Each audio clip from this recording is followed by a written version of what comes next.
11 personnes en garde à vue, 7 mis en examen, dont 2 assistants parlementaires d'un député de la République embauché à l'Assemblée nationale. Un grand nombre de suspects sont fichés S pour radicalisation du côté de l'ultra-gauche. Un parti politique en pleine tourmente accusé de lien avec un groupe dissous, mais toujours au cœur du drame. Et un pays qui tremble à l'idée de basculer dans une spirale de violence, de vengeance politique sans fin. Voilà où nous en sommes presque une semaine après le meurtre de Quentin Derenque.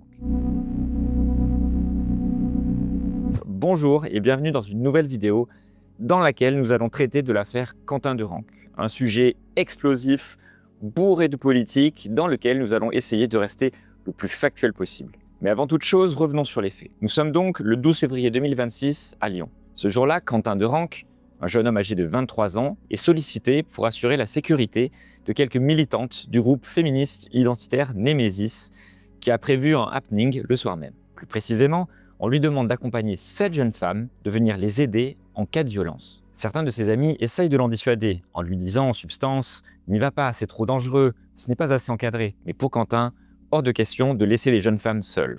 Alors il répond présent. Et pourtant, la situation promettait d'être explosive. Car la députée européenne LFiste Rima Hassan est attendue à Sciences Po Lyon entre 18 et 20 heures pour tenir une conférence sur les relations entre l'Union européenne et les gouvernements européens dans le cadre du conflit au Proche-Orient. Et le collectif Némésis compte bien protester contre sa venue avec notamment une banderole sans ambiguïté où il est écrit « Islamo-gauchiste, hors de nos facs ». Les militants ont prévu de se regrouper au niveau de la rue Léo-Lagrange, dans un lieu censé être au calme, discret, à une centaine de mètres environ de Sciences Po avant le début de l'opération. Aux alentours de 17h30, un groupe d'une vingtaine d'antifas, proches de l'extrême gauche lyonnaise, les aurait surpris. Ils se lancent alors dans ce qu'ils qualifient de « chasse aux nazis ». Plusieurs hommes arrachent la banderole, les insultes fusent.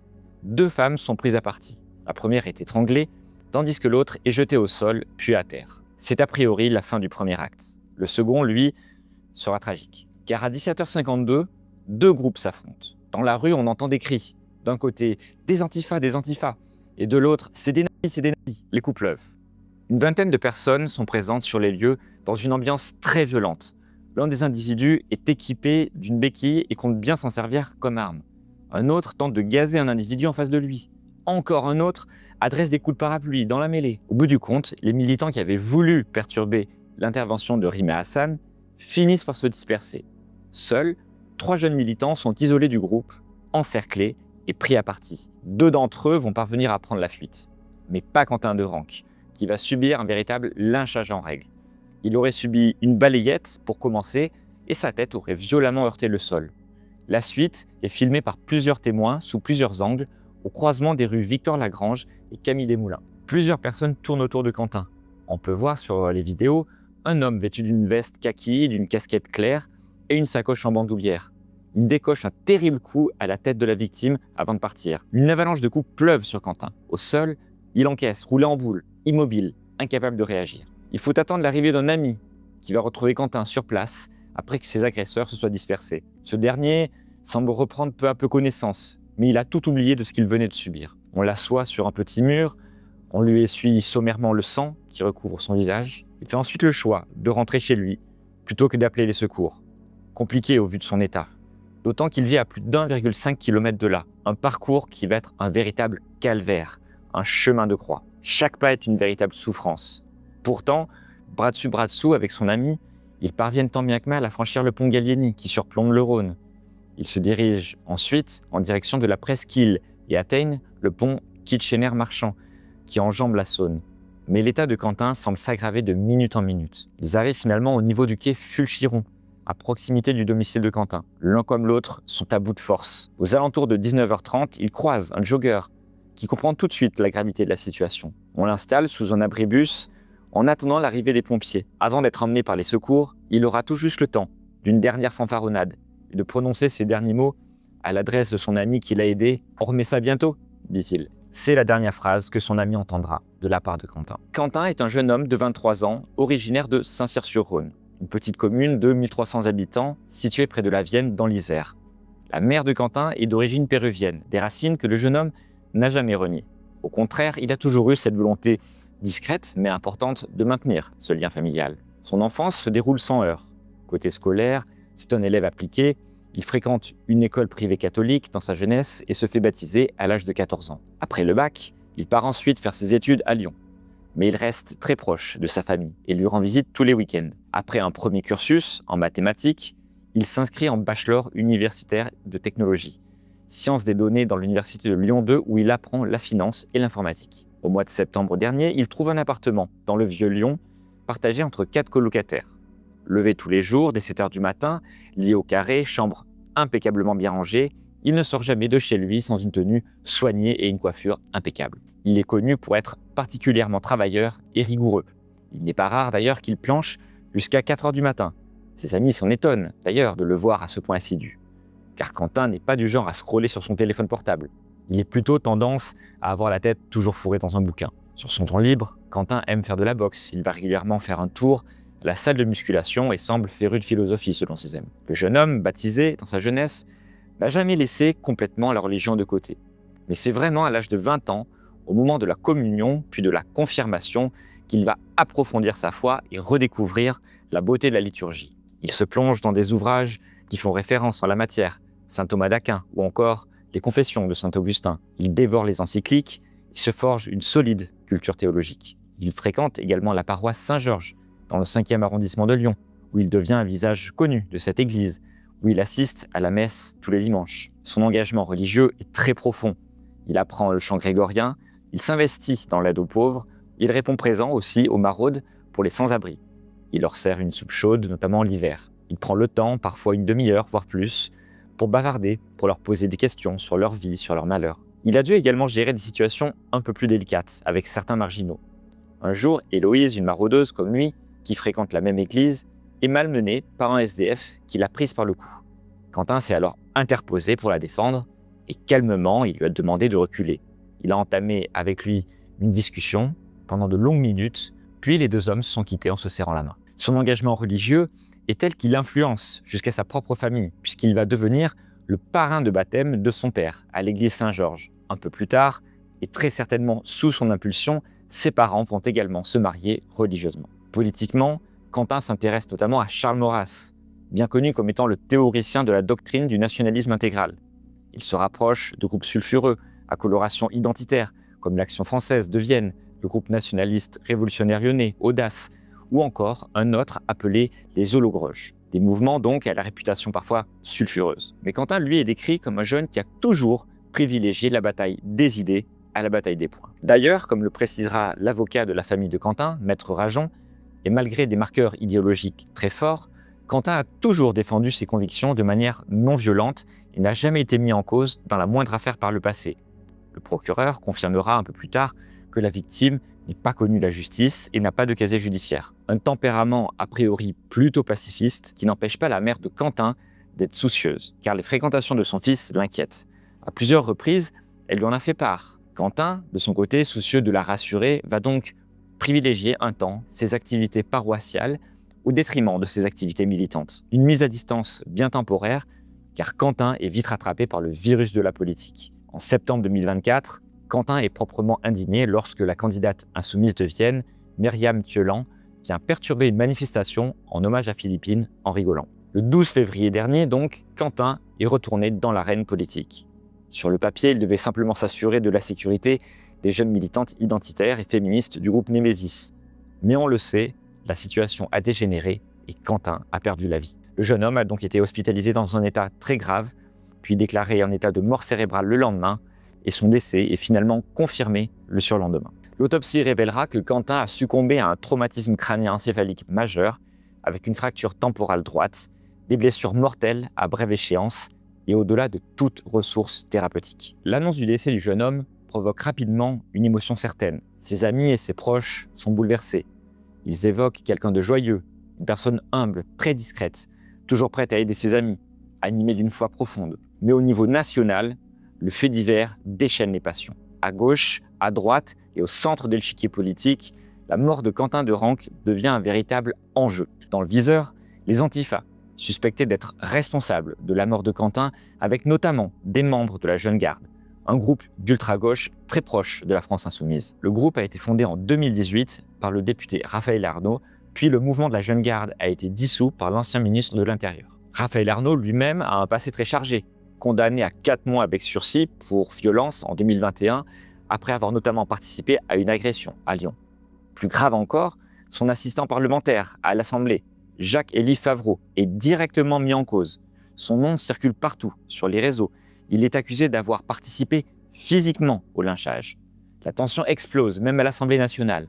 Mathilde Panot, chef du groupe LFI, accuse l'extrême droite d'instrumentaliser le drame et rappelle les morts causées par l'ultra-droite ces dernières années. Le Premier ministre, lui, répond cash « C'est ignoble d'opposer un mort à un autre mort. Faites le ménage dans votre parti ». Quelques jours plus tard, Panot remet une couche. Elle demande d'éloigner Némésis des meetings LFI. Sinon, dit-elle, je cite, « ça va mal finir ». Une sortie jugée menaçante dans ce climat hyper tendu. C'est donc dans cette ambiance délétère que l'enquête a dû être menée. Une information judiciaire est ouverte dans un premier temps pour violence aggravée et coup mortel avant de revêtir une importance bien plus grave depuis lundi, puisque désormais c'est la qualification d'homicide volontaire qui est retenue. Une information judiciaire est aussi ouverte pour des violences aggravées, notamment concernant les faits commis sur les 2 femmes, mais aussi pour association de malfaiteurs. Nous y reviendrons tout à l'heure, mais c'est peut-être tout sauf un détail. En tout cas, dès le mardi 17 février, 11 personnes sont interpellées. 7 d'entre elles sont mises en examen. Parmi ceux-là, 6 le sont pour homicide volontaire et 1 pour complicité par instigation avec des profils similaires. À commencer par Jacques-Élie Favreau, on en a un petit peu parlé. Âgé de 24 ans, on l'a vu, il s'agit du collaborateur parlementaire de Raphaël Arnault. Sa nomination, à l'été 2024, avait fait bondir une partie de la droite et de l'extrême droite. Le syndicat étudiant uni, classé à droite, l'accusait d'avoir agressé des militants à Saint-Étienne. Il est lui aussi très proche de la Jeune Garde et il se fait appeler Jeff. Notons que l'assistant parlementaire est salarié, choisi par le député qui bénéficie d'une enveloppe d'environ 10 000 € par mois pour l'ensemble de ses collaborateurs. Il est issu d'une famille d'agriculteurs d'une petite commune du nord de Lyon. Il est militant à gauche de longue date, étudiant à l'université Jean Monnet de Saint-Étienne et titulaire d'un Master 2 obtenu à Sciences Po Saint-Étienne. Sur une photo récente, on le voit en manifestation tenir une banderole de Ose CGT, un syndicat étudiant stéphanois. Son profil X est confidentiel. Un pseudo, pas de photo de lui, des messages de soutien à la grève des raffineurs ou un appel au préfet du Rhône à fermer un local d'extrême droite à Lyon. Il fait, selon toute vraisemblance, partie de la vingtaine d'individus suspectés d'avoir chargé les accompagnants du groupe Némésis. Il a été accusé dans les toutes premières heures suivant l'agression d'avoir directement participé à l'agression par différents témoins. Dès lundi, avant même son interpellation, Yaël Braun-Pivet, la présidente de l'Assemblée nationale, a suspendu les droits d'accès à l'enceinte de l'Assemblée nationale de Jacques-Élie Favreau pour, je cite, « prévenir des troubles à l'ordre public » que sa présence était susceptible de créer. Jacques-Élie Favreau, en tout cas, est connu des services de police pour au moins 4 faits, notamment vol, détention d'armes et coups et blessures. On ignore cependant à ce stade si ces faits avaient donné lieu à des condamnations. Il fait l'objet d'une fiche S, comme son employeur avant lui, en lien avec ses activités antifa. Dès le départ de l'affaire, le collaborateur a annoncé par la voix de son avocat qu'il se mettait en retrait. Dans ce communiqué, il nie formellement être responsable de la mort du militant identitaire Quentin Derenque, mais sans préciser s'il était présent ou non sur les lieux du drame. En tout cas, le député insoumis Raphaël Arnault annonce qu'il a engagé une procédure pour le licencier. Dans son message court, il ajoute « à l'enquête désormais de déterminer les responsabilités ». Favreau a ensuite été interpellé sur la commune de Sessuel, puis placé en garde à vue. Son avocat, maître Bertrand Seine, indique qu'il reconnaît les violences, mais pas le meurtre de Quentin. Il précise aussi que son client est dévasté. Il a finalement été mis en examen pour complicité de meurtre par instigation, violence aggravée et association de malfaiteurs. Il a ensuite été placé en détention provisoire. Mais il n'est pas le seul collaborateur de Raphaël Arnault impliqué dans cette affaire. Robin C. est lui âgé de 25 ans. Il a été interpellé au Puy-en-Velay par la BRI de Lyon. On le soupçonne d'avoir hébergé et assisté un suspect afin de le soustraire à la justice. Lui aussi est membre de la Jeune Garde, fiché S, considéré comme un individu pouvant commettre des exactions politiques violentes et dangereuses pour la sécurité nationale. Il est connu sous le nom de Robin M en sa qualité de collaborateur du député insoumis Raphaël Arnault. Mais pourquoi ce pseudonyme? Mystère. En tout cas, son contrat de travail, lui, a été établi sous son vrai nom. Mais c'est le député Raphaël Arnault qui a demandé qu'un nom d'usage puisse être utilisé sur les documents publics liées à ses fonctions. Déjà en 2019, Robin C., alors en terminale ES, montrait une certaine appétence pour les modes de contestation non violentes. « J'ai vraiment envie de changer de quelque chose dans ce monde », dit-il. Mais je pense que la politique n'est plus la voie la plus propice. C'est un monde sans pitié, un monde de pouvoir. Ce n'est pas ce que je veux faire, disait-il à France Bleu. Il y a également un homme, un certain Adrien B., qui lui est le premier interpellé, chronologiquement. Un temps intégré dans le corps des sapeurs-pompiers, c'est un ami proche de Raphaël Arnaud, un militant actif de la Jeune Garde antifasciste et aussi un ex-stagiaire de Raphaël Arnaud. Il serait lui soupçonné d'une implication directe. On peut aussi citer Alexis C., 24 ans. On sait qu'il est lui aussi fiché S pour son appartenance à la mouvance ultra-gauche, soupçonné comme pouvant potentiellement provoquer des actions politiques violentes. On ignore encore à cette heure son degré d'implication, mais ses antécédents judiciaires sont lourds, puisqu'en 2024, il a déjà été mis en examen pour violence en réunion ayant entraîné une incapacité supérieure à 8 jours dans un moyen de transport collectif en raison de la race, de l'ethnie, de la nation ou de la religion.